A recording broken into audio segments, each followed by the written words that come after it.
안녕하세요. 부자가 되고 싶다면 영화도 잘 골라봐야 합니다. 노는 시간도 투자를 위해서 활용해야 된다는 얘기예요. 뭐 부자가 되는 영화가 따로 있다는 얘기가 아니라 어떤 영화를 봤을 때, 생각을 한 번만 더 하면 여기서 부자가 될 수 있는 아이디어가 나오더라. 그 말씀을 드리는 거고요. 오늘 소개하는 영화 중에 한 작품은 저에게 10억 이상의 수익을 줬던 굉장히 소중한 작품이라서 이걸 한번 소개해 보려고 합니다. 영화만 잘 봐도 여러분들 투자에 좋은 영감을 얻을 수가 있다. 그래서 첫 시간에 추천하는 영화는요, 금주법입니다. 금주법. 금주법은요, 미국에서 1920년에 시행된 법이에요. 술을 팔지도 마시지도 못하게 하는 법인데요.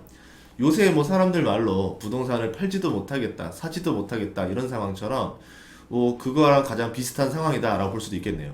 지금 생각하면은 금주법은 어이가 없는 제도였지만 당시의 그 분위기나 헤게모니, 이익적인 어떤 상태, 어떤 이익 단체들 간의 어떤 그런 결합 이런 걸 보면은 금주법을 당연시할 수 있는 문화였다라고 볼 수 있어요. 미국은 청교도가 세운 나라예요. 이 남북 전쟁 시절부터 미국의 보수주의자들이 있는데 금주 운동을 주장합니다. 이게 뭐 하는 거냐? 지금 우리 기독교 국가인데 술을 먹고 있냐? 술 먹지 말자. 이런 분위기는 애초부터 있었던 거죠. 그래서 금주 운동이 굉장히 많이 일어나고 있었던 상태였었던 거고요. 그러다가 이제 결정적으로 제1차 세계대전이 터지면서 금주법 제정이 힘을 얻게 되는 거죠. 전쟁에서 이기려면 모든 물자를 동원해야 되는데 지금 먹어야 되는 밀 가지고 맥주나 위스키를 만들면 식량이 부족하다. 이런 이유였다라는 겁니다. 식량이 풍부한 나라인 미국에서 이런 말을 했다라는 게 솔직히 말하면 약간 핑계였을 수도 있다라고 보겠지만 어쨌든 그 당시 때 분위기는 그랬어요. 그리고 또 술을 먹게 되면 노동력이 떨어져요. 당시에 이제 농민들도 있었고 자본가들도 있으면서 막 섞여 있던 시대였잖아요. 그러니까 이제 자본가들 입장에서도 막 근로자들이 막 전날까지 술 먹고 막 이제 해가지고 아침에 막 해롱해롱 와서 오전에 일 제대로 못하고 이러면은 생산량이 떨어지잖아요. 당연히 술이 싫었겠죠. 그러니까 어떻게 됐다? 애초에 여러 단체들, 여러의 계층들부터 술 자체를 싫어할 수 있는 문화가 형성되고 있었다. 술을 만 원의 악으로 치부하고 있었다. 이런 거였습니다. 그렇게 1920년에 금주법이 만들어졌는데 전쟁 끝나고 만들어졌어요. 1918년에 끝났는데 2년 후에 금주법이 제정됐다라는 얘기는 조금 다른 이유 때문에 금주법이 됐다라고 볼 수 있겠죠. 이 전쟁이 끝나고 나서 미국으로 이민자들이 막 몰려옵니다. 몰려와서 빈민가를 이뤄서 살아요. 여기에 뭐 술이 더해지면은 뭐 싸움도 나고 아무래도 치안 관리가 더 어려워지잖아요. 그래서 이제 금주법을 했다라는 말들도 있습니다. 이 영화 대부에서 보면 말론 브란도가 이탈리아에서 미국으로 이민을 와가지고 어렵게 사는 모습이 나와 있잖아요. 그때 분위기가 그때 그 시절이에요. 이 말론 브란도가 연기했었던 사람을 이제 우리 알카포네라고 많이 생각을 하고 있는데 이 알카포네는 금주법 때문에 부자가 된 케이스죠. 어떻게 보면 영화 대부가 금주법을 간접적으로 묘사하고 있다 이렇게 볼 수도 있어요. 거기에 다른 이유를 하나 더 더하자면 미국과 전쟁을 했던 나라는 독일이었습니다. 1차 세계대전 때. 근데 이 독일이 맥주 산업을 주도해요. 그러면 내가 미국 사람들이 맥주를 마시면 독일을 도와주는 거 아닌가? 술을 마실수록 적국을 도와주는 꼴이 되겠죠. 이런 환경들 탓 때문에 아까 말했던 자본자, 인종차별주의자, 반이민주의자 뭐 이런 사람들이 막 나오면서 금주법을 지지했다라는 거죠. 그러니까 금주법은 당시 상황상 이게 옳다라고 생각했던 집단 지성의 결과였다라 볼 수 있어요. 뭐 아니면은 이익단체들의 가장 최적의 선택이 금주법이었다. 이렇게 봤다라는 겁니다. 그래서 금주법은 좀 오래 가요. 1920년부터 1933년까지 갑니다. 13년 동안 금주법이 시행됐죠. 아마 우리 13년 동안 시중에 술 안 판다라고 그러면 사람들 난리 날걸요. 근데 그때는 그런 분위기였다라는 거죠. 금주법이 시행됐으니까 모두가 행복해야 되지 않느냐라고 하죠. 다수의 이익에 맞는 법이 나왔으니까요. 근데 그렇지 않아요. 사람들은요, 기쁠 때도 슬플 때도 술을 마십니다. 그러니까 취하고 싶은 것 자체가 인간의 본능이에요. 기분 좋아도 취하고 싶고, 막 우울하고 힘들어도 취하고 싶고, 어떻게 말릴 수가 없는 거예요. 그런데 이 본능을 법이라는 제도를 가두려고 했다라는 거죠. 그러면 이게 과연 이길 수 있을까요? 제도가 본능을 이길 수 있을까? 못 이깁니다. 이 사람의 본능에 대한 욕구는 엄청 강해요. 웬만한 제도적인 거로는 그것을 막을 수가 없다는 거예요. 대표적으로 인간의 기본적인 본능이 있는데 의식주예요. 국가는요, 이 세 가지를 건들면 안 됩니다. 그러면 엉뚱한 부작용이 벌어져요. 그냥 국가는 이 세 가지를 억제하려고 하지 말고 이 세 가지를 잘 할 수 있도록 도와주는 역할을 하는 게 훨씬 더 낫다라는 거죠. 금주법으로 술을 못 먹으니까 어떻게 되냐? 가짜 술을 만들어요. 이 가짜 술 지금도 보면은 뭐 해외여행 갔을 때 좀 다른 나라 가면은 막 술이라고 해서 봤더니 알고 보면 막 공업용 알코올 넣어서 만드는 막 술 이런 것들 있잖아요. 그러니까 잘못된 술이 나오는 거예요. 그래서 13년 동안 가짜 술로 3만 명이 사망을 하죠. 그런데 이 가짜 술을 사 먹는 사람들은 누굴까요? 서민들이죠. 부자들은 진짜 술 마셔요. 술을 안 파는데 어떻게 진짜 술을 마시냐? 그 술을 몰래 밀수해오면 되잖아요. 굳이 미국에서만 안 파는 거니까 캐나다나 뭐 멕시코나 여기서 나오는 술을 가져와서 미국에서 몰래 수입해서 마시면 끝나는 거죠. 얼마나 간단해요. 그럼 어떻게 되느냐? 불법으로 술을 공급하는 사람들은 떼돈을 벌었을 것이다. 이렇게 볼 수 있겠죠. 그게 그 당시에 문화였다더라. 1920년대였었습니다. 대표적으로 그런 영화 있었죠. 위대한 캐츠비, 뭐 영화 대부, 원스 어폰 어 타임 인 아메리카, 가을의 전설, 언터처블 이런 주옥 같은 명작들이 이 시대를 그린 영화들이에요.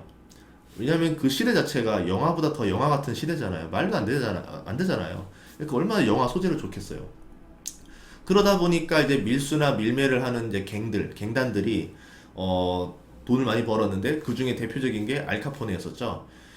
금주법 시행하고 7년 뒤에 벌어들인 돈이 1억 달러였다고 하니까 뭐 우리 지금으로 치면 10조가 넘는 이상의 엄청난 부를 움켜졌다라고 볼 수 있겠죠. 위대한 캐츠비도 보면은 어느 날 갑자기 부자로 등장해요. 레오나르도 디카프리오가. 근데 술을 밀수해서 유통했다라는 과정이 암암리에 이렇게 영화 그 곳곳에 박혀 있죠. 그러다가 나중에 어떻게 나옵니까?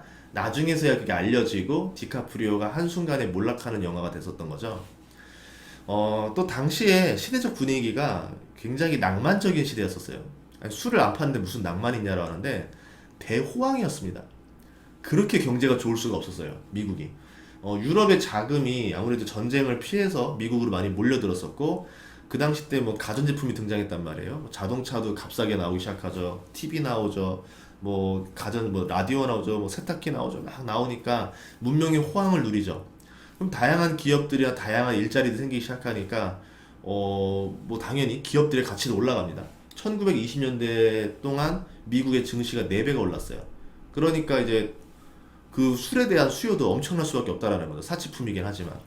술의 가격이 비싸도 잘 팔릴 수밖에 없는 배경이 이런 배경이었다더라.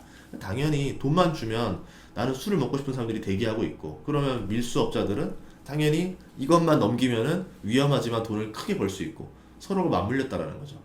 여기서 또 돈을 버는 의외의 기업이 있는데 미국 위에 캐나다라는 나라는 자유로운 분위기였어요. 거기는 밀주법을 안 했습니다. 예, 그 금주법을 안 했어요. 열심히 그냥 술을 찍어서 팔았어요. 뭐 나는 열심히 술을 찍고 나면은 웬 갱단들이 와가지고 짝으로 사가요. 짝으로 사가서 배로 실어서 막 들어옵니다. 그럼 뭐 하면 돼요?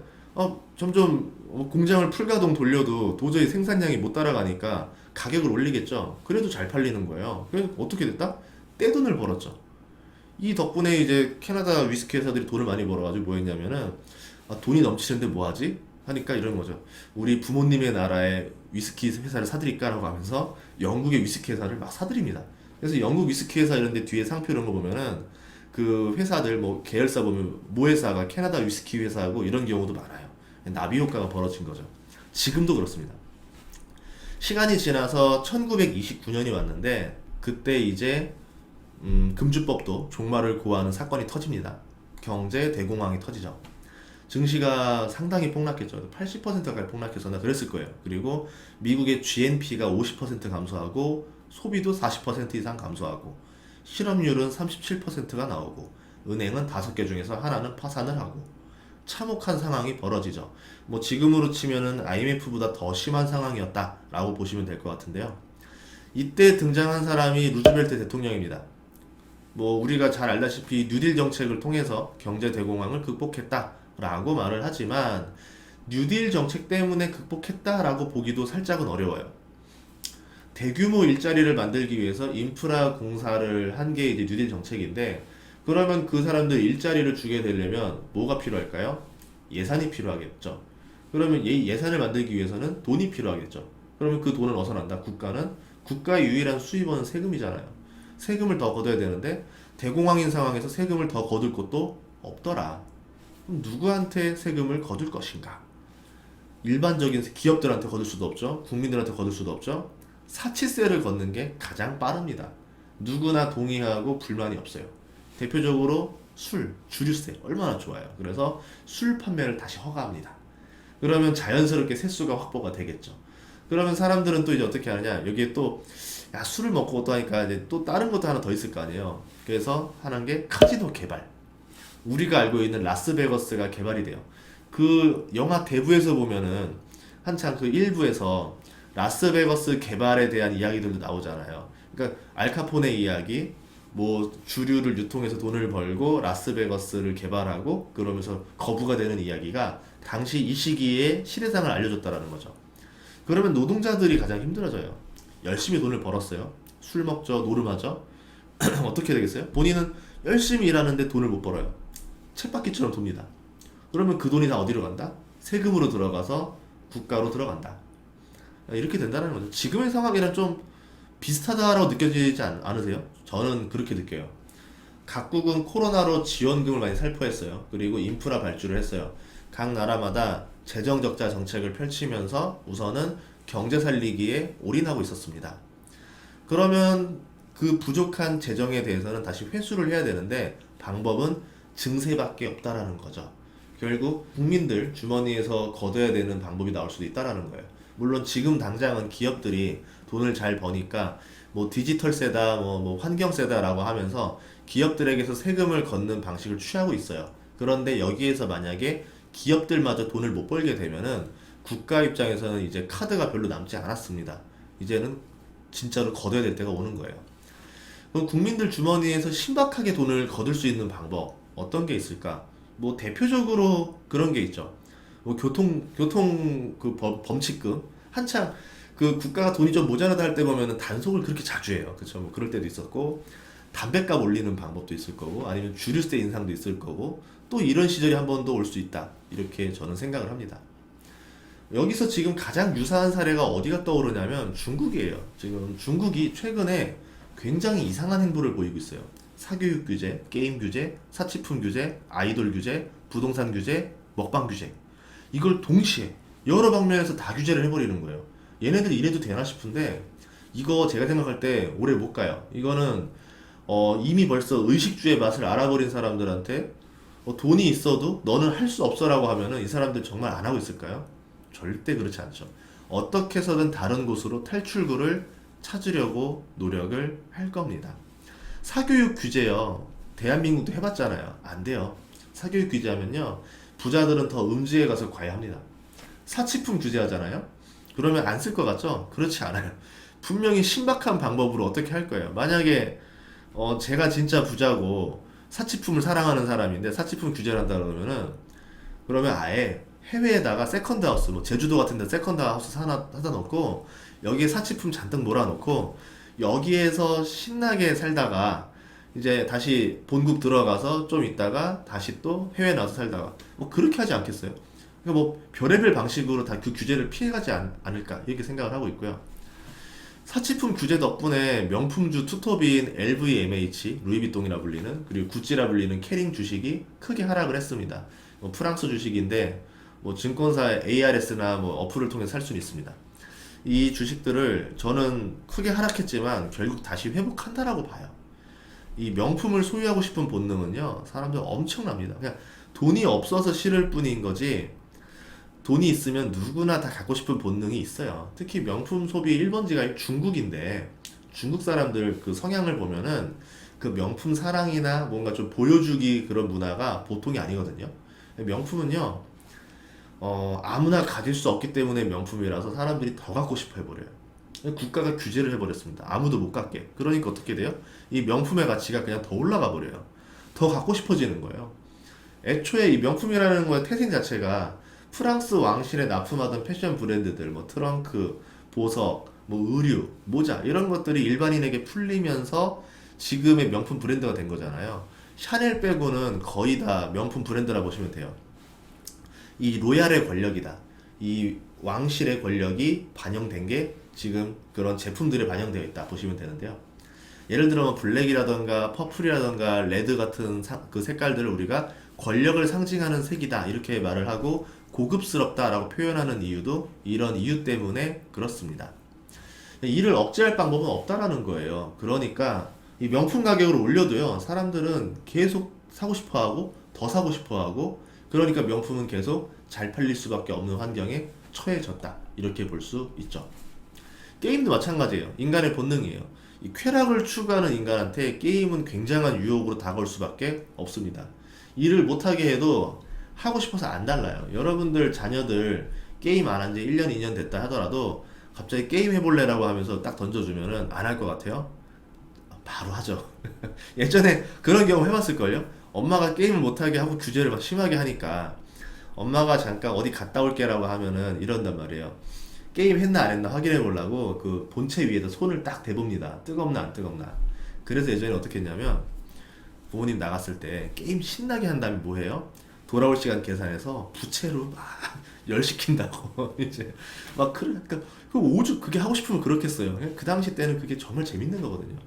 그래서 저는 오히려 게임이 다시 허가가 되거나 풀리게 되면은 그 참아왔던 폭발적인 수요가 터진다. 오히려 보복 소비가 여기서 벌어진다 봐요. 그래서 이럴 때 차라리 중국의 게임주를 사주는 것도 나쁘지 않다라고 봅니다. 최근에 아이돌 규제도 했어요. 예쁜 남자 아이돌은 출연할 수 없다라는 뉴스가 나왔는데 정말 어이가 없지만 왜 그러는지도 모르겠어요. 그냥 모르겠지만 10대 여학생들한테 있어서 아이돌은 본능이에요. 이건 본능.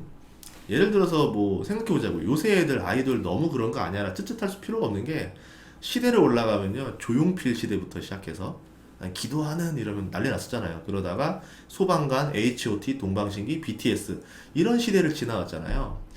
그때마다 뭐였냐면 결국 수요층은 누구였다? 10대 여학생들. 뭐 남학생들도 아이돌 좋아하긴 하지만 그쪽이 더 크긴 크죠. 그렇게 됐고 아이돌은 사람이 계속 바뀐다 하더라도 계속 사랑을 받는 존재가 됐다더라. 필수템이었습니다. 이게 막으려고 해도 막을 수가 없어요. 오히려 나중에 이거 막게 되면은 한국으로 원정 와서 아이돌 공연 보고 물건 사고 하는 문화가 더 커지지 않을까 싶어요. 하지 못하게 할수록 더 하고 싶어지는 게 인간의 본능이다. 이렇게 보시면 됩니다. 그러면 중국을 적극적으로 공략 중인 엔터주들도 매력적으로 볼 수 있다라는 거죠. 이게 악재로 해석할 필요가 없다. 이렇게 생각을 하는 거예요. 마지막으로 좀 큰 덩어리, 부동산 규제에 대해서 이야기해보자면 중국 같은 경우도 부동산 사랑이 엄청났기 때문에 그동안 부동산 기업들의 부실이 심각합니다.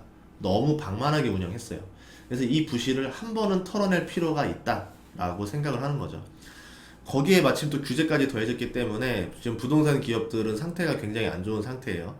뭐 근데 그렇다라고 해서 사람들의 내 집 마련 꿈도 사라지는 것은 아니다라는 거죠. 중국 인구가 15억이에요. 중국 인구는 15억이지만 그 사람들이 원하는 그 위치는 그렇게 많지 않습니다. 좋은 자리는 굉장히 부족해요. 그리고 이를 원하는 사람은 굉장히 많더라. 그러면 오히려 부동산 기업이 한번 부실을 털고 나면은 나중에는 또 이쪽에 대한 부동산 수요는 끊임없이 올라올 것이고 부동산 주식들도 나쁘지 않을 것이다. 이렇게 생각을 하는 거죠. 이거는 한국의 경우에도 해당된다라고 봐요. 영끌하는 사람들 우리가 절대 뭐라 할 수가 없습니다. 왜냐하면 그 사람들의 마음이나 심리나 불안을 생각해 보면은 영끌하지 마세요. 이렇게 한마디로 단칼로 끊어낼 수 있는 그런 상황이 아니에요. 이 사람들의 본능, 의식주 중에서 지금 그 주를 해결하고 싶은 마음이라는 거잖아요. 이게 해결돼야 본인도 그 불안이 사라지고 마음이 편할 건데 이 주택이 해결이 안 되니까 본인도 어떻게 하겠어요? 힘들지만 눈 딱 감고 한번 질러버리는 거예요. 그래서 저는 뭐 영끌도 이렇게 생각을 해요. 오히려 차라리 영끌을 할 거라고 하면 영리하게 해라. 영리하게 해서 현금 흐름을 안 망가뜨리면서 하는 게 차라리 낫다. 뭐 그런 방법이 있냐라고 하는데 내가 조금 몸이 고생하고 잘하면 현금 흐름을 최대한 안 망가뜨리면서도 할 수는 있습니다. 그러니까 우리가 해야 될 거는 하지 마세요가 아니라 이거를 안전하게 잘할 수 있는 법을 알려주는 것도 더 나은 선택이 아닐까 이렇게 저는 생각을 해봅니다. 국가는요 국민의 의식주를 제한하면 안 돼요. 그러니까 의식주를 해결할 수 있도록 잘 가이드 해주는 게 그 역할이다 라고 생각을 하거든요. 규제를 하면 할수록 왜곡된 방향으로 흐르기 때문에 저는 국가의 규제가 뭐 강한 주식들 부동산에 투자하는 걸 좀 즐겨하는 편이기도 해요. 아무래도 그 국가의 의도와 다르게 어이없이 또 그런 주식들이나 부동산들이 오르는 경우들을 많이 봤기 때문이죠. 그만큼 못하게 하면 할수록 사람들의 욕구를 자극하게 되는 거예요. 그러니까 차라리 규제를 안 했으면 욕구를 자극하질 않아요. 그러니까 언제든지 살 수 있어 라고 되니까 사람들이 그런 사재기 수요가 없습니다. 근데 갑자기 규제를 해버리면은 이거 지금 안 사면 영원히 못 산다라는 불안감을 강조하게 되면서 사재기 수요가 들어와 버려요. 그러면 가격은 국가가 의도했던 것과 다르게 치솟아 버린다는 거죠. 정리를 해보겠습니다. 정리를 하자면 금주법으로 인해서 서민들 3만 명이 사망을 했었다. 그런데 반면에 어떤 이들은 이것을 이용해서 큰 부를 쌓았다. 지금 우리의 의식주를 공격하는 것들을 보면서 우리는 좌절을 느끼기보다 이 기회를 어떻게 살려서 부자가 될 수 있을지를 고민해 보면 좋겠다. 이렇게 정리해 보도록 하겠습니다. 다음 시간에도 인문학 재테크 이어서 할 테니까 많은 사랑 부탁드리겠습니다. 고맙습니다.